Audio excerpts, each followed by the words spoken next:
So, ladies and gentlemen, and excellencies, thank you so much for having joined us today.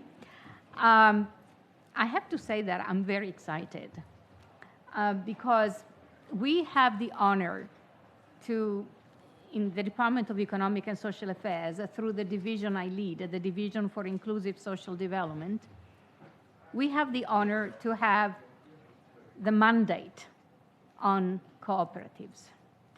And next to me, there is the ambassador representing the permanent mission of Mongolia to the United Nations, and Gold, thank you.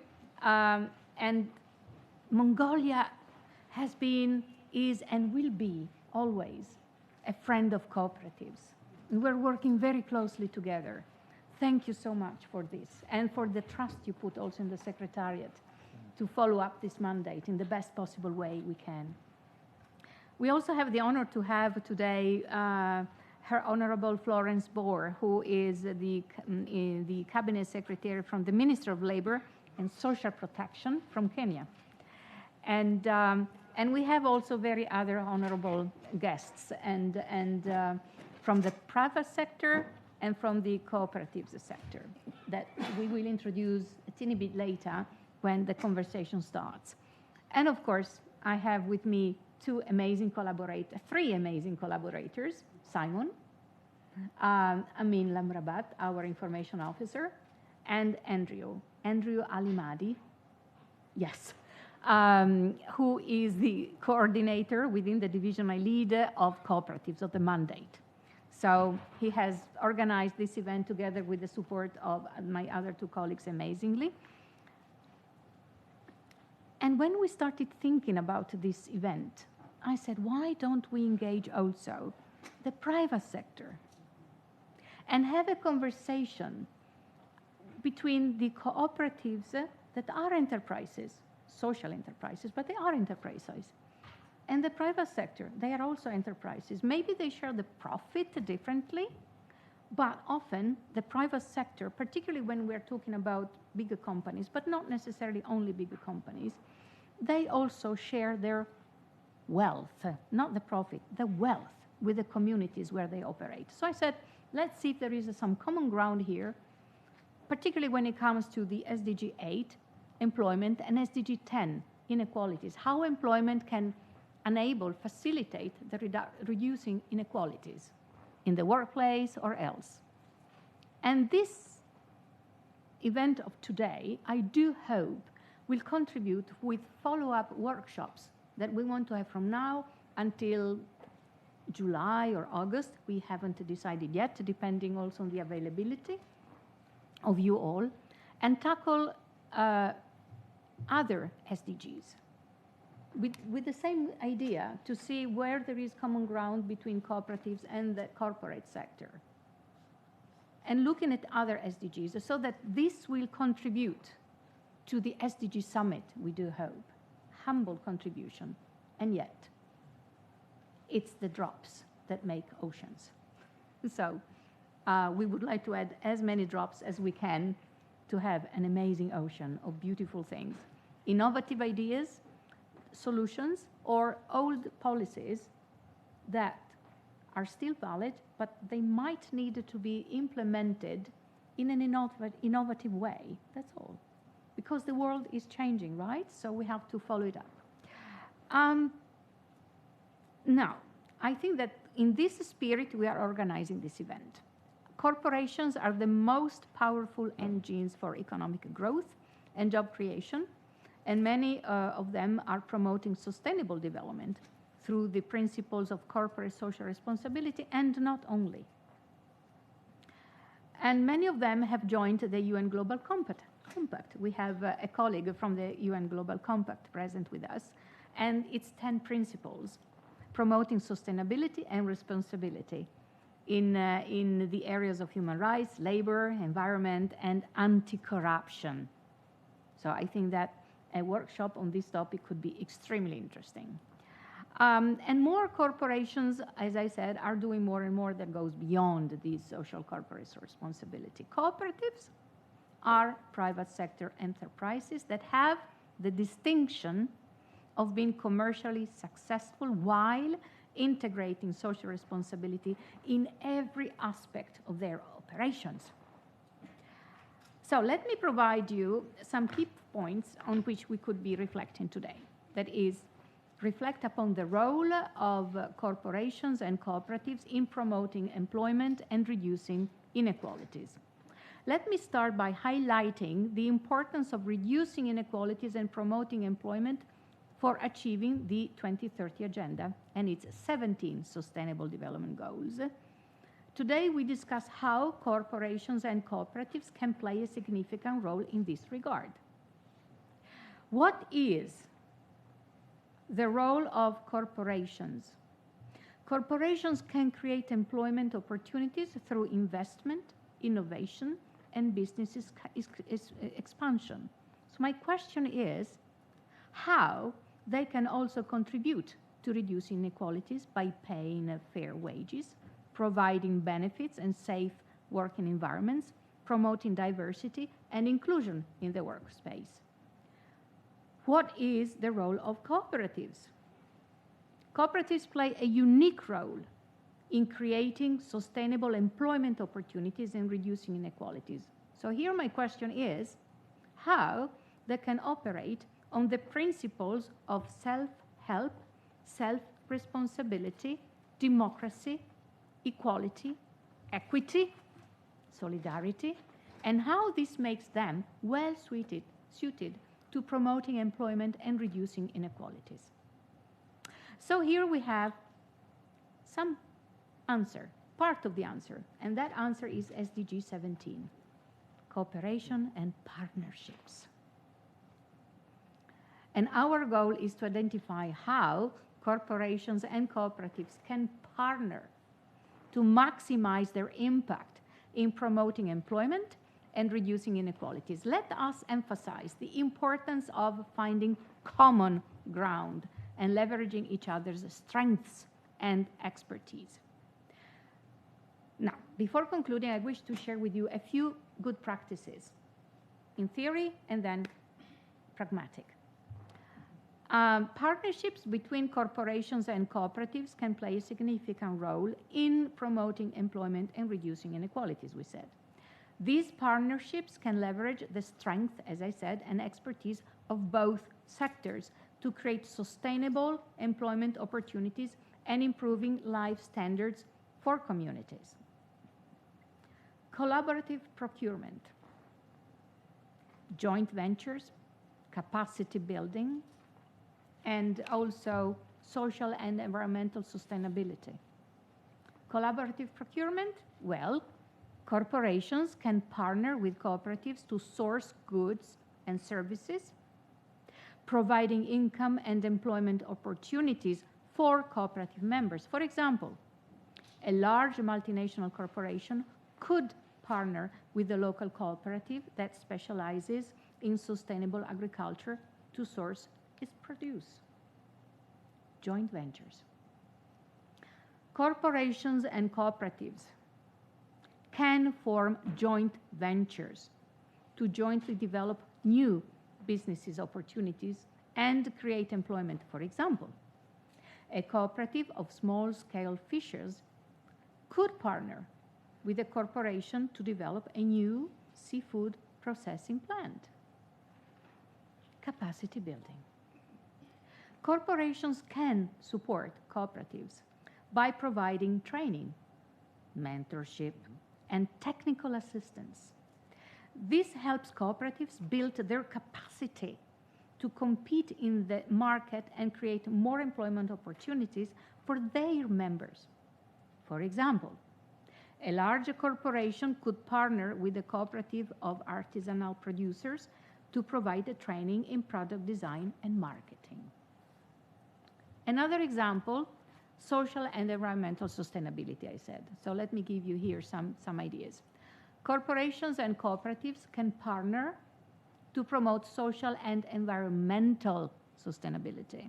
And this can involve supporting sustainable production and marketing practices, promoting fair trade and ethical sourcing.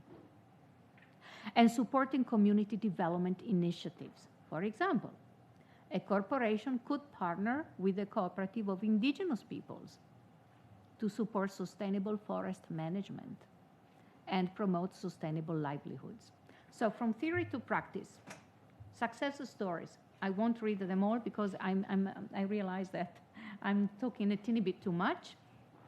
But the Body Shop and the Community Trade Program. The Body Shop is a global cosmetic company that has partnered with over 20 cooperatives around the world through its Community Trade Program. The program provides income and employment opportunities for cooperative members by sourcing ingredients and raw materials for them. For example, the company sources shea butter from a cooperative of women in Ghana and tea tree oil from a cooperative of farmers in Australia. The Grameen Bank and Microfinance, that's another example. The Grameen Bank is a Bangladesh-based microfinance institution that provides small loans to poor women to start their own businesses. The bank operates on the principles of self-help and self-responsibility and has been successful in reducing poverty and promoting employment in Bangladesh. So Grameen Bank has inspired similar institutions in other countries and has been recognized as a model for poverty reduction and economic development. And then if you're interested, you can go and see what Nespresso and the AAA Sustainable Quality Program has done, or the Ben & Jerry's and the Fair Trade programs have done in the area of ice creams. So in conclusion, these best practices and these success stories demonstrate the potential of partnerships between corporations and between cooperatives in promoting employment and reducing inequalities. By leveraging the strength and expertise of both sectors, these partnerships can create sustainable employment opportunities and improving living standards for communities. To maximize their impact, partnerships between corporations and cooperatives should be based on trust and transparency. I hope I have inspired you enough. And I would like now to ask Andrew to please take the lead of this panel and invite our excellencies first and then our panelists as well to contribute to the conversation of today. Andrew, please, the floor is yours. Thank you, Daniela. This will come on eventually. But before it does, may I please invite Ambassador and the panel representative of Mongolia the floor and make his intervention. Thank you. Thank you. Thank you, to your inspirational and insightful opening remark. And thank you. So, distinguished guests and ladies and gentlemen, it's my great honor and pleasure to welcome you all, participants who are present, physically present in this hall, and those who are joining virtually for this event. And this event is actually organized within the margins of the 61st session of the UN Commission on Social Development. And I also would like to thank the committee for the promotion of and advancement of the cooperatives, COPAC and UN DESA, and especially the Director Daniela Abbas for your excellent collaboration and co-sponsorship of this event. And also we are happy to welcome the Cabinet Secretary Minister of Labor of Kenya, Her Excellency Madame Florence Bor. So pleasure to have you here. And warmly welcome all the participants, guests. So ladies and gentlemen, guests and participants, so COVID-19 pandemic has disrupted the life as we knew before and reversed the progress towards achieving the Sustainable Development Goals. Extreme poverty is increasing for the first time in a generation. Inequality is growing within and between the countries. Many areas of social development have been badly affected, including health and education. Although many countries have seen improvements in their social and economic situation in the past years, this recovery remains very unbalanced and uneven. The poorest and most vulnerable people within and between countries continue to suffer the most. High inflation and energy bills are further eroding the living standards of many in developed and developing countries. To make matters worse, climate change and violent conflicts are also causing more damage. This is the time for the unity and cooperation to tackle the multiple challenges we are facing. It is a time to build a multi-stakeholder collaboration for the peace and prosperity. Our discussions today are very timely important in this regard. Private enterprises and corporations are the largest employers in the world and have a great influence in determining the kind of world we live in. They determine to a large extent the global production and consumption patterns. Though global linkage and supply chains, their influence is universal. Many such enterprises take the responsibility seriously. They are looking beyond the short-term stakeholder value. The concept of corporate social responsibility arises from this concern. And I'm happy to note that representatives of two enterprises are on this panel today to discuss these issues with us.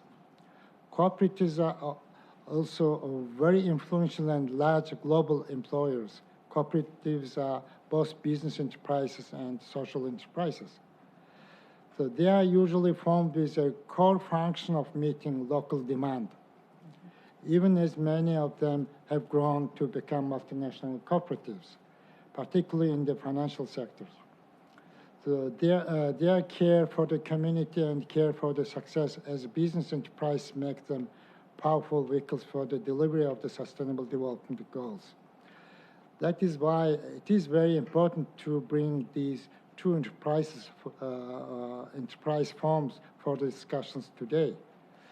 As the concept note says, that there is a clear global demand from the people and the civil society and governments for the private sector to contribute to the transformative recovery from the COVID-19 and accelerate the implementation of the 2030 agenda.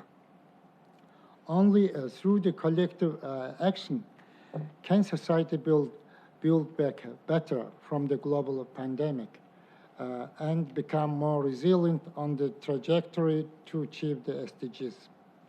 As main sponsor of the United Nations General Assembly resolution entitled Cooperatives and Social Development, Mongolia strives to encourage governments to create policies and programs to leverage the cooperative enterprise model to create decent jobs and for more inclusive and resilient recovery to address the inequalities. Allow me to share briefly about Mongolia's experience in a nutshell. In Mongolia, the parliament has recently amended the law on cooperatives and approved the resolution 40 on the measures to be taken in relation to the past law. According to the latter, we have announced the year of 2020 as a year of cooperatives. The country has registered some 4,700 cooperatives, with around 60% of them are operating actively. Most of these are operating in rural areas.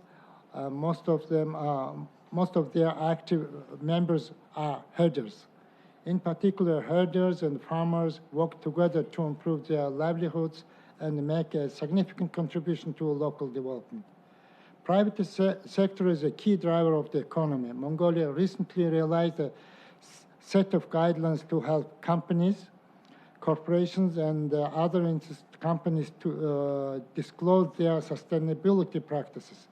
The sustainability reporting guidance for Mongolian companies provides an overview of global sustainability reporting frameworks and trends, followed by an 8-step online of how listed companies and other issuers can build the capacity to report on sustainability.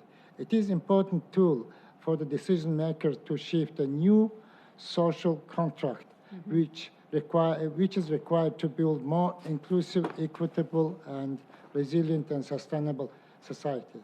Distinguished guests and participants, in conclusion, I wish to stress that I'm looking forward to today's discussion and actionable lessons on how to make sure cooperatives and corporations work together to create green economy, care economy, or form of social and solidarity economy. I thank you for your attention. Thank you so much, Excellency Ambassador, for your statement. And now I'd like to invite our high-level speaker, the Honorable Florence Bore, Cabinet Secretary, Ministry of Labour and Social Protection of the Republic of Kenya. Madam, you are welcome. Thank you very much.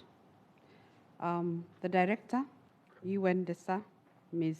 Daniela Bass, the Permanent Representative of Mongolia, His Excellency, Mr. Enk Bol Voshilivo. Thank you. Panelists, distinguished delegates, ladies and gentlemen, Kenya would like to thank the United Nations Department of Economic and Social Affairs, the Permanent Mission of Mongolia, and the Committee for the Promotion and Advancement of Cooperatives for organizing this side event on corporations, cooperatives, and the 2030 Agenda. We firmly believe that this side event is an important platform towards raising the global awareness on corporations and cooperatives as powerful vehicles for the delivery of the Sustainable Development Goals. Distinguished delegates, the government of Kenya is committed to achieving the objectives of the 2030 Agenda for Sustainable Development. We recognize the critical role that corporations and cooperatives play in national development and have thus mainstreamed them in our national plans in the implementation of the agenda. We are focusing on initiatives that promote a bottom-up economy, which empower citizens by enabling them to participate and benefit from the growth of their local economy. Such initiatives include incentive corporations and cooperatives to implement enterprise development plans that create sustainable jobs, increase access to financial services, and open new markets. Cooperative societies have a long and proud history in Kenya, playing an important role in the social and economic development in the country and providing critical services and support to members. Through the provision of financial assistance, marketing support, and access to essential goods and services, cooperative societies have helped to improve the lives of millions of Kenyans. The government of Kenya recognizes the value of cooperatives and has taken measures to support their growth and development. We have a Ministry of Cooperatives and Micro, Small, and Medium Enterprises, which works closely with cooperative societies to ensure that they are able to meet the needs of their members and contribute to prosperity of our nation as a whole. The cooperative way of doing business provides a wide range of opportunities to address economic and social needs.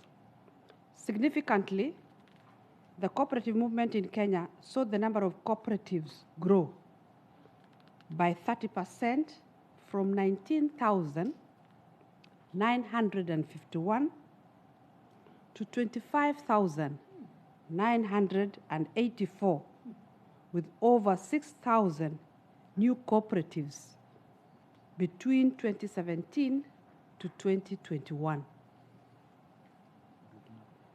In Kenya, there is a county called Bomet, where the members of the cooperative society called Abosi Top Hill Cooperative Farming Society have turned their iron bean production project into a profitable enterprise. This has noticeably improved the livelihoods of members of the communities as well as their nutrition. The cooperative structure has allowed farmers to strengthen their negotiating power with suppliers and ensure high bean quality. We believe that the future of Kenya depends on the strength and vitality of our cooperative sector. We are committed to providing the support and resources necessary to help cooperatives thrive and grow through technical assistance and access to finance. The government of Kenya has committed to invest $400 million every year over the next 5 years to provide MSMEs, that is the micro and small micro enterprises, with 100% access to affordable financing through SACCOs. Ladies and gentlemen, on corporations, these are a vital component of any economy, and Kenya is no exception. They provide employment opportunities, generate income, and contribute to the country's gross domestic product, GDP. The growth of corporations attract foreign investments, leading to the creation of new industries and the expansion of existing ones. The government of Kenya has established over 280 state corporations, which are a driving force of the Kenya economy and gateway to the achievement of Kenya Vision 2030, Kenya's development blueprint, which is mirrored on the 2030 agenda and Africa 2063 agenda. We believe that by working together, cooperatives and corporations can tap into each other's strengths and create mutually beneficial relationships that drive economic growth and improve the well-being of communities. This includes forming joint ventures and partnerships to pool their resources, expertise, and market access. Cooperatives and corporations should also work together on community development initiatives, improving their well-being of local communities and creating positive social impact. Furthermore, corporations can provide training and support to cooperatives to help them build their capacity and become more competitive in the marketplace. In conclusion, cooperatives and corporations are both important players in the economy, and their collaboration can have a profound impact on the development of communities. We reiterate our commitment of maintaining an enabling environment for both cooperatives and corporations to contribute meaningful and effectively to the achievement of the SDGs, thereby realizing inclusive, sustained, and equitable economic growth. I thank you. Thank you so much, for those powerful words. And this will, I'm sure, stimulate a lot of debate. But before that, let's hear from our panelists. Some of them are here, some of them are online. But I'll let my colleague, Moritz Meyer-Ewert from the United Nations Conference on Trade and Development, to take us through the next segment. Thank you very much, Excellencies, ladies and gentlemen. It's a pleasure for me to moderate this panel discussion. And as we've already heard, I think while both cooperatives and corporate social responsibility are very long-standing, well-known issues, and indeed cooperatives have a history ranging, I think, longer than 200 years, the disruptions and dislocations arising from the COVID pandemic and the current cost of living crisis, I think, have generated new interest in alternative forms of economic organization, which have a greater focus on resilience, local communities, well-being, and environmental sustainability. Something that has now come to know as the social solidarity economy. UNCTAD, my organization, as part of the UN Interagency Task Force on the Social Solidarity Economy, has recently contributed to efforts to highlight the contribution of these social solidarity entities. And there are a number of countries who are currently leading efforts to recognize the social solidarity economy in a General Assembly resolution. Cooperatives, of course, are one of the most prevalent and developed forms of this social solidarity economy, and they are, as was mentioned, already mentioned in a General Assembly resolution that is well established. At the same time, of course, we have more and more corporations, the private sector, in not only engaging in corporate social responsibility, but going beyond it and indeed incorporating some of those principles into the very heart of their operations. So today's panel brings together representatives from both worlds, and we hope to explore how corporations and cooperatives can contribute to the 2030 agenda and how they can partner and how they can learn from each other. Now, our very first speaker is Mr. Adnan Kilp, who is joining us remotely. He's the Administrative Director of CSocD, a credit cooperative in Brazil, and I understand he will be speaking in Portuguese, so I would encourage those of you who do not speak Portuguese to use the earpieces. Okay. Mr. Kilp, you have the floor.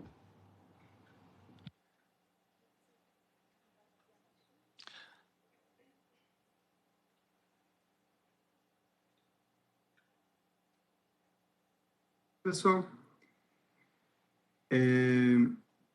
nós vamos falar pouquinho para vocês a experiência de uma cooperativa, de um sistema de cooperativas de crédito no Brasil chamado CSocD.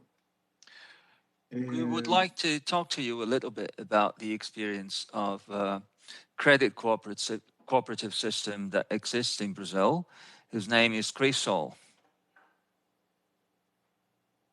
Como que a CSocD contribui para o desenvolvimento sustentável através da inclusão e desenvolvimento das pessoas? So how does CSocD support the promotion of sustainable development? Well, by promoting the inclusion and the development of people. Foca em melhorar a qualidade de vida dessas pessoas, das comunidades que elas residem.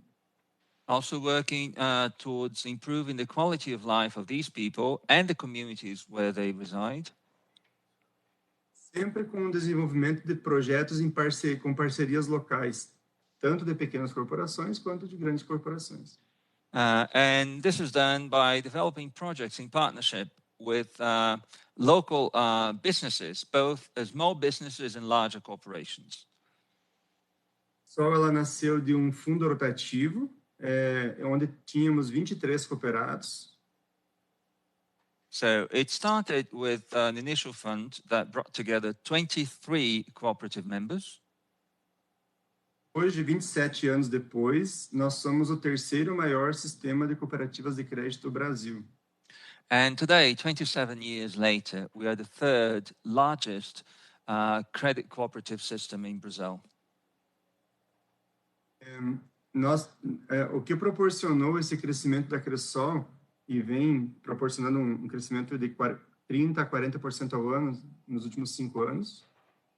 So how has CSocD been able to grow that much? And we've been growing by 30 to 40% a year for the past 10 years. Foi sempre manter o pequeno agricultor como foco da instituição. We have done that by keeping the focus of our work on small farmers. A CSocD ela é gerida pelos próprios cooperados. Na gestão da cooperativa, nós temos os cooperados. So CSocD is managed by our cooperative members. So our managers are members of cooperatives. Esses cooperados, eles conhecem os problemas e as dores que a comunidade tem. And these cooperative members, they understand very well the difficulties and the challenges that their communities face. Isso faz com que a pauta da cooperativa seja sempre resolver os problemas do seu quadro social, ou seja, dos seus cooperados. And as a result of this, the agenda of the cooperatives is always focused on finding solutions for the problems that are faced by their members. Atualmente, a CSocD ela está em 18 estados do Brasil. Currently, we are present and operating in 18 of the 27 states in Brazil. Temos 68 cooperativas que fazem parte do grupo CSocD. Our group is formed by 68 cooperatives. Temos 734 agências. We have 734 agencies. O CSocD possui 780 mil cooperados. And we represent 780,000 people or cooperative members. E administra hoje 4,7 bilhões de dólares em ativos. And we manage an overall sum of $4.7 billion in assets. Dos grandes motivos de a CSocD crescer tanto é justamente não ter cooperados em excesso. And one of the reasons that explains how we managed to grow so much and so well is because we always try to control the number of cooperative members and not exceeding what we are able to manage. Temos aproximadamente 1.000 cooperados por agência, de média. Isso faz com que a cooperativa conheça o cooperado e as suas necessidades. So on average, each of our agencies represents about 1,000 people or manages about 1,000 cooperative members. And that helps us to understand them and to know them personally and understand their needs. Quando se criam políticas e ações da cooperativa, por conhecer o cooperado, é possível fazer muito direcionado às suas necessidades. Since our cooperative knows its cooperative members quite well, it can always target its actions and initiatives very closely to their needs. Isso faz com que o cooperado, de fato, se fidelize à cooperativa e ajude cada vez mais a desenvolver a própria cooperativa. This means that cooperative members become increasingly loyal to their cooperatives and continue to increase and improve the cooperative as a whole. Nós, atualmente, temos bastante parcerias com corporações públicas, mas também com o próprio governo. Now, we have a number of partnerships with the public sector, with government agencies. Somos hoje o maior operador de recursos públicos direcionados à agricultura familiar do BNDES. Now, we are the largest operators of assets, of public assets made available by the National Bank on economic and social development for agricultural purposes. Trabalhamos também com o microcrédito para pequenos agricultores, para empresas de pequeno porte, microempreendedores. We also provide microcredit for small farmers and small companies. E temos grandes parcerias com grandes empresas, com seguradoras, empresas de tecnologia, com os próprios bancos públicos e privados. And we have a number of partnerships with insurance companies, IT companies, both public and private banks. Entendemos que tecnologia e desenvolvimento de ferramentas, o mercado possui inteligência. E a CSocD, ela entra com a relação com o quadro social. Ela utiliza as parcerias do mercado porque o custo é alto de desenvolver tecnologia. Now, considering the high cost of developing new tools, CSocD leverages IT and other tools that are available in the market for the purposes of its members. Nosso foco está em promover o desenvolvimento local através Our focus is to promote local development através de desenvolvimento do empreendedorismo e educação financeira dos cooperados. by developing skills such as entrepreneurship and financial literacy amongst its cooperative members. Mais um bloco que a gente tem feito é parcerias internacionais, onde na América do Sul a gente tem projetos em execução no Equador, Peru, Uruguai. Okay, and we've also engaged in partnerships with other countries. In South America, for example, we have partnerships in Ecuador, Peru, and Uruguay. A gente leva experiências da Cressol. Mr. Kilp, if I may, if you could come to the conclusion of your remarks, thank you. Perdão, pedimos que conclua, por favor. Ok. Em abril estaremos participando em um evento no Quênia também para compartilhar um pouco da nossa história. So in April, we'll be attending an event in Kenya, and we'll have an opportunity to share some of our own history. É isso. A Cressol, ela tem sucesso devido a estar próximo do seu cooperado e atender a sua necessidade e criar parcerias por ela não conseguir desenvolver coisas muitas vezes por limitação orçamentária. Então a gente busca essas parcerias. So basically, in a nutshell, we're all about representing our members and their needs, and we use partnerships to achieve that because we know sometimes the costs in doing so are high. That was it. Thank you.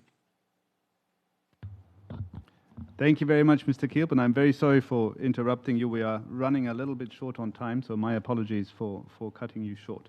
I would like to thank you very much for your remarks and your impressive the development of your cooperative, as well as highlighting the benefits of sort of local embeddedness of managers, which has enabled your growth. Our next speaker is represents a corporation, Mr. Aldo Uva. He's the CEO of CSM Ingredients. Mr. Uva, you have the floor. Thank you very much. Really, thanks for the invitation, and I'm very thrilled that I can express the point of view of the private sector and the cooperative within the bridge between cooperative and corporations. We're working in food, so I'm going to talk about the evolution of the cooperation in the food and through the food angle. So first of all, I mean, for us, the food and the evolution of food comes by the interaction of planet health, agricultural wealth, and humanity well-being. There will be no evolution of food if these three elements will not really go together. And as you can easily understand, this means that, let's say, the cooperation among the different stakeholders is extremely important. You know, when we talk about cooperatives and corporations, I mean, and I believe Daniela was alluding to it at the beginning of the speech, you immediately talk and think at the different way in which we redistribute profit. And profit is a clear issue today in the corporation because, you know, you can generate profit and then squeeze profit into a purpose. And then what you do is basically you help by donation, by giving donation, but you do not impact the ecosystem. Or you can start to run a corporation with a purpose that is going to generate profit. And this is something that completely flipped the coin. So when you have purpose in mind and the purpose is generating profit is when really a lot of opportunities come up to your mind. A lot of opportunities are there to build and create bridges. At CSM Ingredients, we work with a purpose in mind, that is to support the evolution of the ecosystem that is creating the new food by being what we call net positive at the core. We like to make sure that all what you do and all what we do is net positive. And when we talk about net positivity, we really think not only at the corporation, but also at the individual of the corporation, because there is no way we can build a sustainable approach to sustainability if we do not have as ambassadors our people. So more than corporate social responsibility, at CSM, we talk about individual social responsibility. We like to have individuals that are responsible not only when they are in the corporation and they need to define their annual report, but also in their everyday life. And clearly, purpose is a way to generate system and to generate value, and what we alluded at the beginning, lead to a positive impact on SDG 8, SDG 10, but in all in the overall agenda. So when we talk about collaboration between corporation and corporate and corporations, cooperative and corporations, there are a few examples that are coming to my mind. There are some cooperations among the two worlds that are working very well. And goes by industry. I don't know why, but it goes by industry. Take the milk industry. The milk industry is really a virtuous example of cooperation among cooperatives and corporation.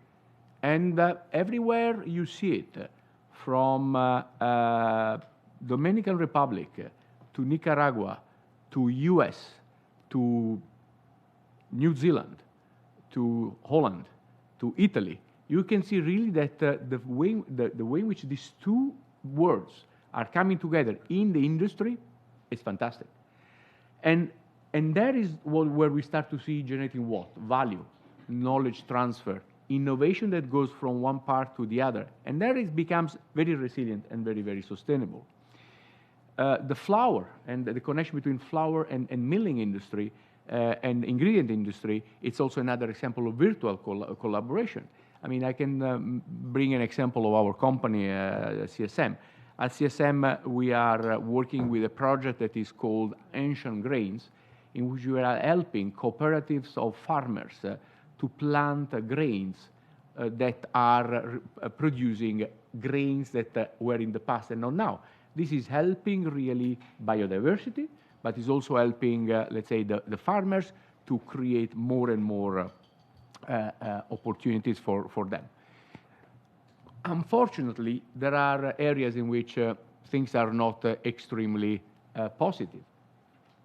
And you know, there are industries in which farmers are not organized in cooperatives, and those are the areas in which farmers are the poorest in the ecosystem. Why? Because between the farmers and the corporations, you don't have cooperatives. What you do have, intermediate, the middleman, the people that are really starting to have a dialogue with a corporation only to make sure that the corporation can have the product of the farmer without having the farmer adding any value. And if the farmer cannot add value to what he or she does, clearly will never be there. So there is a clear call for a close collaboration between corporation and cooperatives. Actually, corporations really are looking for this.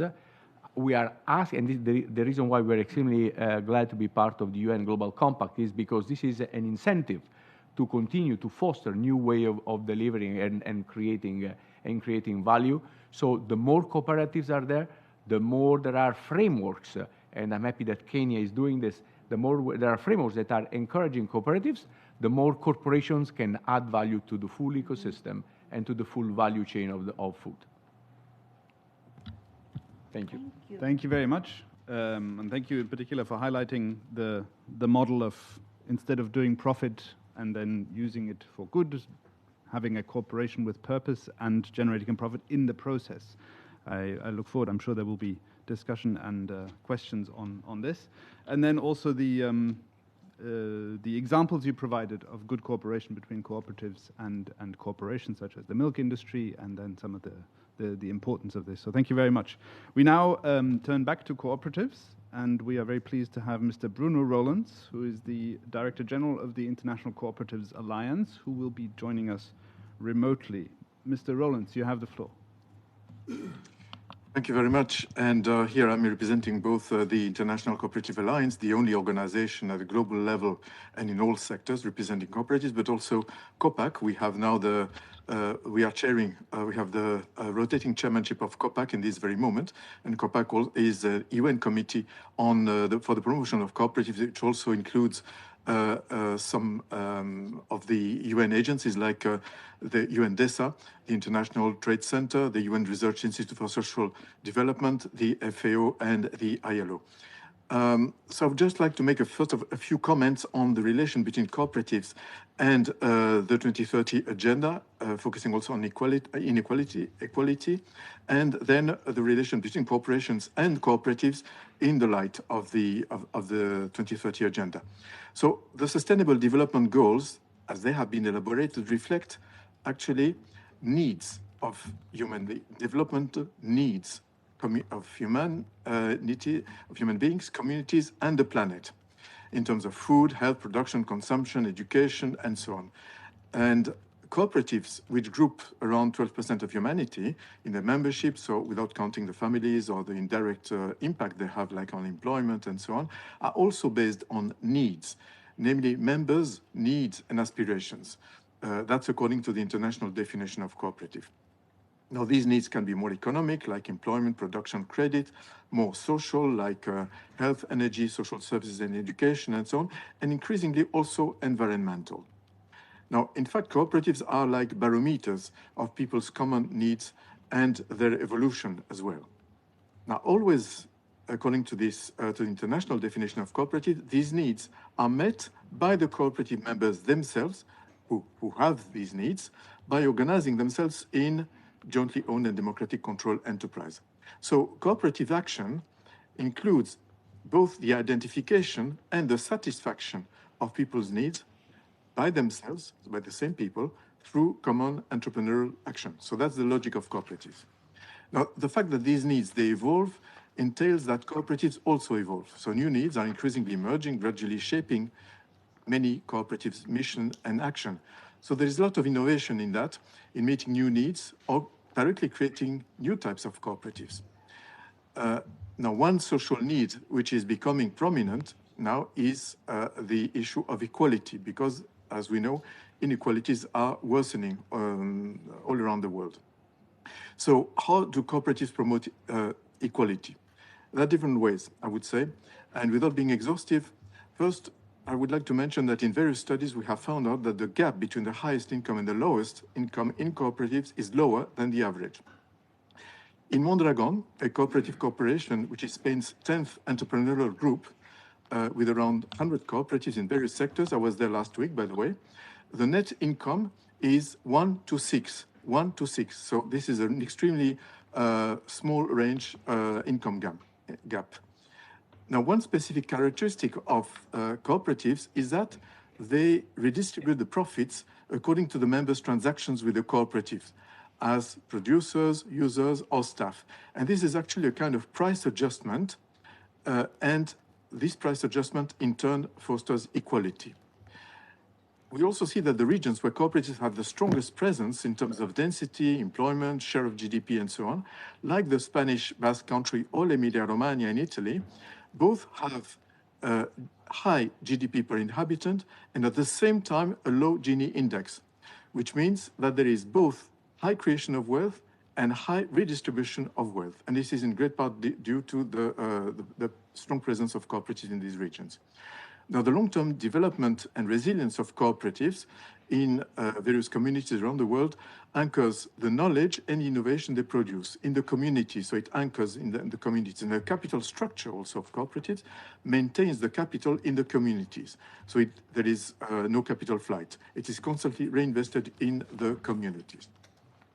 Now, it's important to note that to be a cooperative, an enterprise has to comply with a set of international standards, comprising a definition, 7 operational principles, 10 underlying values.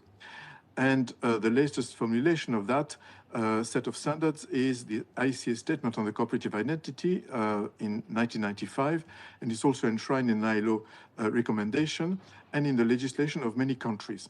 So actually the formulation of the last of the 7 cooperative principles, which came to complete the other 6 in 1995, mentions sustainable development, and that was 20 years ago, before the start of the SDGs. So like for the SDGs, we observe in cooperatives a combination of the economic, social, and environmental needs and goals blended together, not as separate needs and goals. So cooperatives naturally promote the SDGs, and they have been doing so even before the SDGs came into being. And that's because of their intrinsic logic, yeah? So much for the relation between cooperatives and the SDGs. Now, what is the relation between cooperatives and the corporate world in the light of the SDGs? Here are a few non-exhaustive aspects. First, cooperatives are quantitatively important and diverse. They have an aggregate turnovers that are equivalent to substantial proportions of GDP, for example, 7% in Germany, just to give you an example. In specific sectors like agriculture, banking, retail, or health, they are at the top of market shares, depending on the country. We've just heard about Cresol, for example, in Brazil, and you have other cases like that. You have, in the same country, Unimed in Brazil, you have Desjardins in Canada, you have Raiffeisen in Germany, and so on. In each of these countries, these large cooperative groups are among the main national corporate groups as well. So you have big corporate groups also under the cooperative form.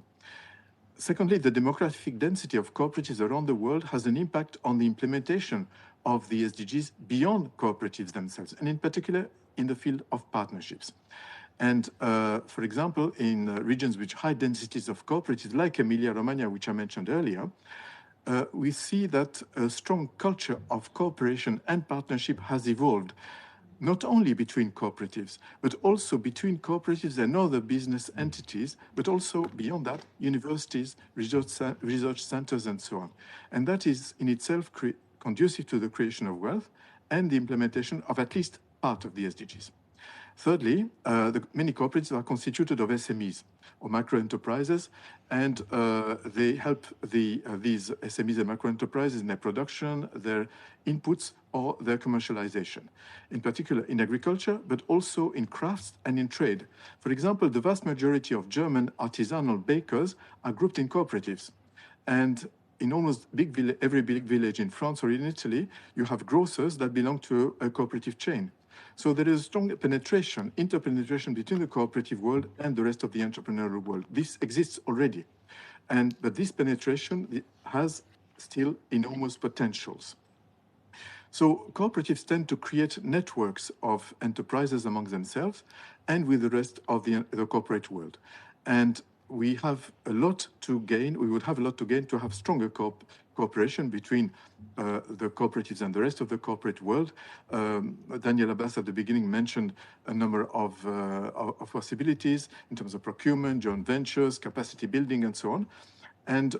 But it's already happening. That's what I wanted to tell you. It is already something which is happening. There is already a big interpenetration, and we could develop that even further and also work together more strongly on the SDGs, on the Agenda 2030, but also thinking about after, beyond the 2030 agenda.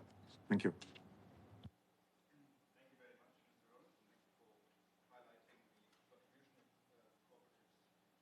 By their very nature, in particular also through the reduction of inequality, and also the importance of cooperatives in the wider economic sectors and the potential for further partnerships.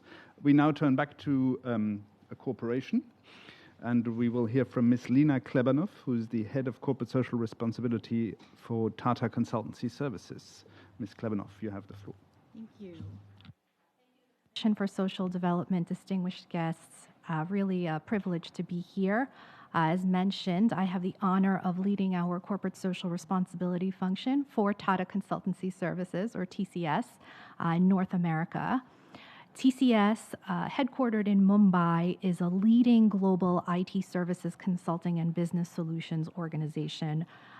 We have a diverse talent base with over 600,000 employees spanning across 153 nationalities, 46 countries, and countless expertise. I'm also extremely proud to say that our workforce is comprised of over 35% women in a sector where women are generally underrepresented. Over 150 years ago, our founder said that in a free enterprise, the community is not just another stakeholder in business, but it is in fact the very purpose of its existence. And that DNA still lives very strongly within all of the Tata Group of companies. Tata Group is one of the oldest purpose-driven enterprises, established with a very unique ownership structure of Tata Trusts being the majority shareholder. This pioneering model is still in place today. So for every dollar dividend that TCS makes, a portion goes back to charitable causes because of this ownership structure. As a social responsibility mission, we are connecting people to opportunities in the economy by creating inclusive pathways for women, for youth, and marginalized groups, all through a lens of access, equity, and inclusion. As a global tech company and industry leader, we know that computational thinking and digital fluency are critical for success across all sectors and really fundamental for success across all careers.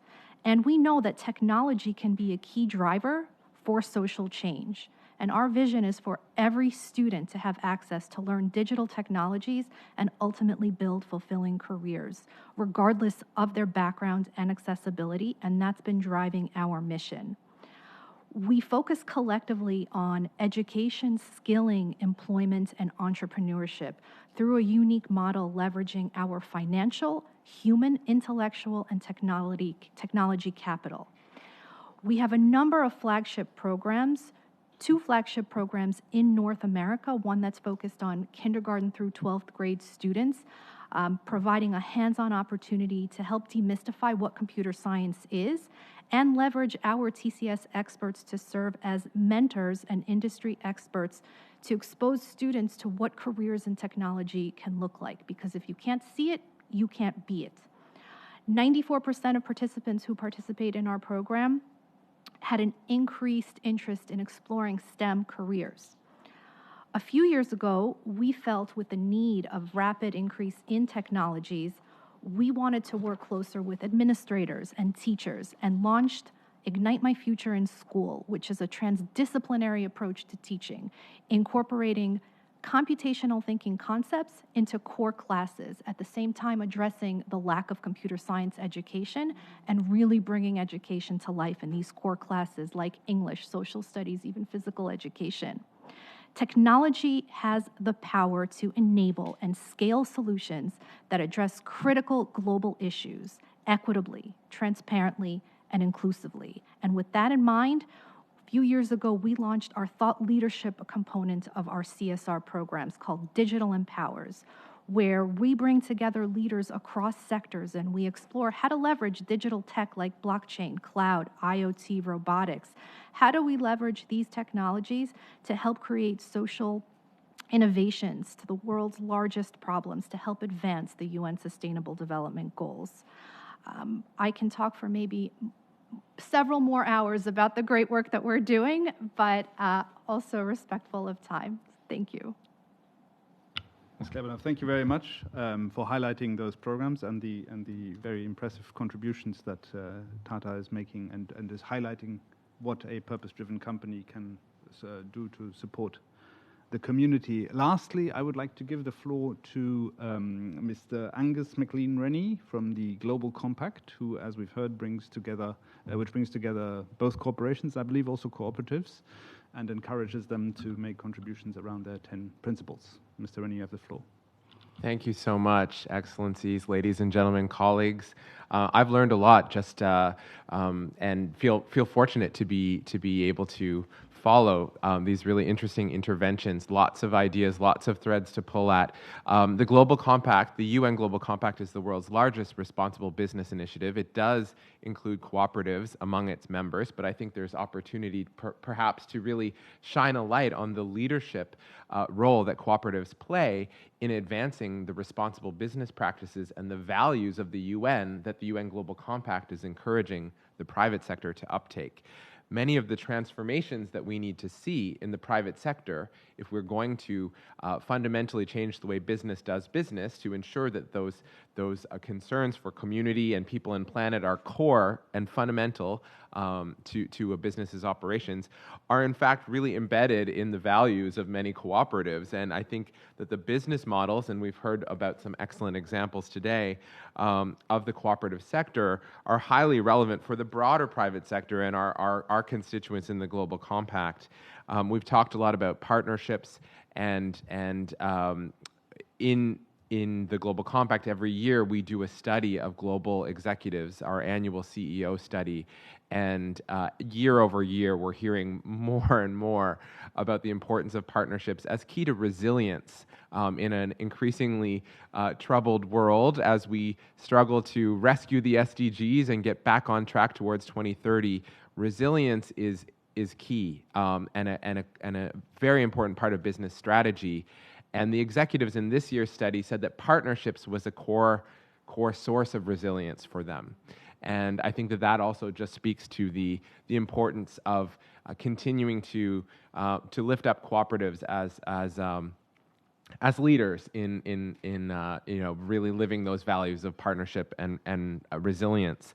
Maybe just a few areas that we're working on that I think are also quite relevant as we look towards September, a major stock-taking exercise of the SDG Summit. We're looking at what calls to action will we be issuing to the private sector to recognize that we really haven't done enough. I mean, the sad reality is that we're falling short, and with good reason. The last few years, many of the disruptions that we've experienced across the globe have set us back, but how do we get back on track? And one element that I'd like to mention is just this issue of reducing inequalities and the role of the private sector, in particular cooperatives. We will be calling on companies everywhere, all companies, to commit to a living wage. And I think this is something that perhaps partners in the cooperative sector might also already be able to demonstrate. And we have been working on this within the Global Compact through Think Lab project, a multi-stakeholder thought leadership initiative around how do we support companies to really make the changes needed to ensure that all of their employees across their supply chains are earning a living wage. So this is just one example of space for further dialogue and collaboration. We're also working with SMEs through a pilot project encouraging partnerships between some of our larger multinationals and SMEs to lift up those SMEs and equip them with the support that they need to really enhance their sustainability performance so that they can be part of global supply chains that are increasingly expecting all parts of their supply chain to adhere to increasingly stricter standards on ESG, environment, social governance. So that's another area where I think cooperatives are leading the way in many instances. So lots of room for collaboration, and thanks for including us in this conversation today. Thank you very much. Very interested to hear the role of your executive survey on the role of partnerships as key to resilience. I'm now in the lucky position of being able to hand over the Q&A session of this to my colleague, Mr. Lucas Tavares from FAO, who will be mediating the panel discussion. Thank you. The Q&A. Thank you, Maurice. Thank you, ladies and gentlemen, for joining us in this event today. I am aware that we are a little bit short of time. It's 2:30 already, but maybe we can go on a little bit, 10 more minutes or so. I do have a few points that I would like to share from FAO's perspective, the Food and Agriculture Organization. But in respect of the colleagues that are in the room and the people that are joining us from remotely, I do want to start with the general debate, and I'll come to some points later. We do want to start with Mr. Matthew Cognac from ILO. If you have very quick comment question, sure. Over to you, please. Thank you so much, Lucas, and dear colleagues. Very happy to be here, and it's fantastic to also hear directly from the experiences of Mongolia and Kenya, which are really leading the way in cooperative movements, and as well as all of these other examples that you bring forward. Just a few words to say that cooperatives are extremely important to the ILO, and they always have been. Actually, we have had a co-op unit or department since 1920, so over 100 years, really. And we have also been able to see that the changes that have happened at the country level following some legislation that includes cooperative, where actually 117 countries have used the ILO 2002 resolution to revise their policies.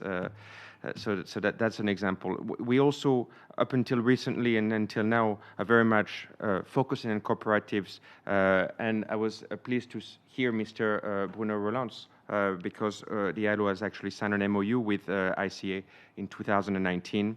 And more recently, in June of 2022, so less than a year ago, at the International Labour Conference, we have also seen the launch or the adoption of a new resolution that defines the social and solidarity economy, which you referred to, and decent work. And we are very attached as well to the social and solidarity economy, and also very much supportive, as UNCTAD is, to this group of countries that are pushing to have a General Assembly resolution on the SSE, which we hope will come true and will be adopted this year, which will be really taking us forward very much.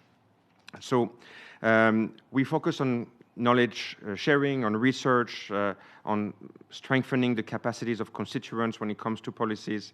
And also we, and it's essential, I think, in this debate, are reflecting on the role of cooperatives in decent work and in supply chains and through multinational enterprises. Why? There are many reasons for that, but one of them is really that cooperatives promote democratic values at the local level, at the country level as well. And so that's why it's absolutely essential. And through these supply chains, and larger entities, try to see that occupational safety and health, social protection, and these other important values are actually being adopted. Of course, we observe a few challenges, needs for recognition, need for more resources, and the key challenge which is appropriate for this panel, need more time. Need more time to get this this agenda forward. But I thank you very much for your for inviting us. Thanks.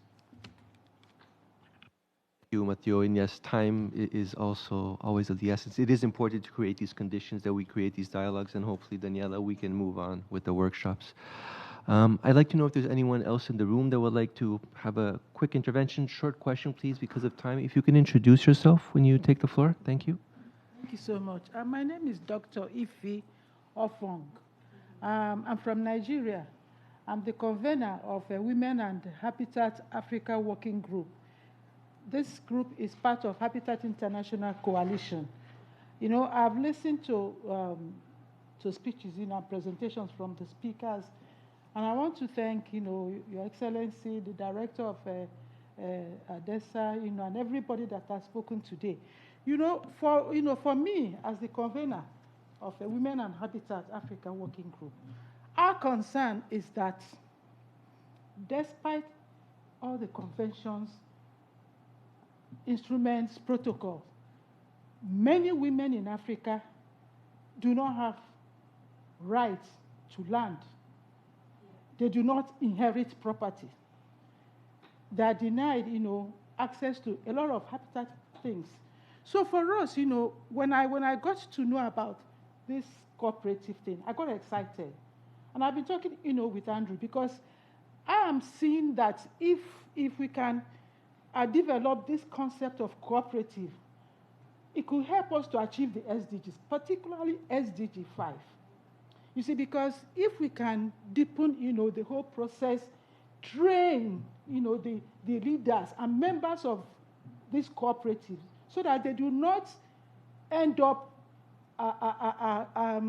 denying their members their rights, because this can happen, along the line. So I'm just bringing this out so that as we deepen, this conversation, as we, continue, to chat this cause, please, for us, for me, I'm trying to see, the light at the end of this tunnel, that cooperatives could even be the answer that we've been looking for. We've tried to work, with community leaders. We've tried to engage, with decision makers, the duty bearers and all that. But I'm sorry to say that a good number of women still do not have access to land. They do not inherit. Thank you so much for that. Thank you, Doctor. That's a very important point, and thank you for bringing in SDG 5 and the issue of empowering women and the terms of access to land in rural communities. Thank you for that. I wonder if there's anyone joining us virtually that would like to, if has a question perhaps to one of our panelists today. I have a couple of myself that maybe I could share.